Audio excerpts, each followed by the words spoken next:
To live pictures from Gaza, where there have been fresh Israeli airstrikes overnight. እስራኤልና ሐማስ ላለፉት 2 ወራት ያህል ተኩስ አቁም አድርገው ታጋቾችንና እስረኞችን ሲለዋወጡ መሰንበታቸው እንዲሁም ለጋዛ ሕዝብ የእርዳታ አቅርቦት እንዲደርስ መስማማታቸው የሚታወስ ነው። ይህ መጠነኛ የሰላም አየር ለፍልስጤማውያን ትልቅ እፎይታን ፈጥሮ የነበረ ቢሆንም አሁን ላይ ዳግም ጦርነት መቀስቀሱ የመካከለኛው ምስራቅ ቀጠናን ወደ ሌላ የጦርነት አዙሪት እንዳያስገባው ተሰግቷል። ባለፉት 2 ቀናት እስራኤል አጠንክራ በጀመረችው ጦርነት እስካሁን ድረስ 710 ሰዎች ሕይወታቸው ሲያልፍ ከ900 በላይ ሰዎች መቁሰላቸውን ከጋዛ የሚወጡ የሆስፒታል ምንጮች አመላክተዋል። እስራኤል በጋዛ በካን ዩኒስ በጀኒንና በዌስት ባንክ ጥቃቷን አጠናክራም ቀጥላለች። ጠቅላይ ሚኒስትር ቤንያሚን ኔታንያሁ በዌስት ባንክ ከባድ ማጥቃት እያደረግን ነው ሲሉ መናገራቸውም ተሰምተዋል። አልጀዚራ እንደዘገበው በዛሬው ጥቃት ሴቶችና ሕጻናትን ጨምሮ ከ95 በላይ ፍልስጤማውያን ሕይወታቸው አልፈዋል። ጥቃቱ በሰሜንና ደቡብ የጋዛ ክፍል እንደተፈጸመም ተነግሯል። የአሁኑ ጥቃት እስራኤል የሰላም ስምምነቱን ከጣሰች በኋላ የተደረገ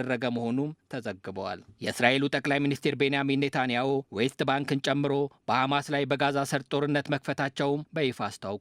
እስራኤል በጋዛ እየፈጸመች ያለው ጥቃት እየጠነከረ መምጣቱን የሚናገረው ሐማስ እስራኤል ተጠያቂ እንድትሆን ለዓለም አቀፉ ማህበረሰብ አቤቱታ እያቀረበ ይገኛል። የእስራኤል ጦር ሰራዊታቸው የጋዛ ሰርጥን ሰሜናዊና ደቡባዊ ክፍል በሚከፍለው የኔትዛሪም ኮሪደር ወታደሮች መሰማራታቸውንም ገልጿል። በጋዛ ላይ የተጀመረው ዳግም ጥቃት ከጥር ወር አንስቶ ሲተገበር የቆየው ደካማ ተኩስ አቁም ስምምነት ፍጻሜ መሆኑን አመላካሽ ነው የሚሉ የፖለቲካ ተንታኞች በርከት እንዲሉ አድርገዋል። የእስራኤል ጦር የጋዛ ነዋሪዎች አካባቢያቸውን ለቀው እንዲወጡ ትዕዛዞችንም አስተላልፈዋል።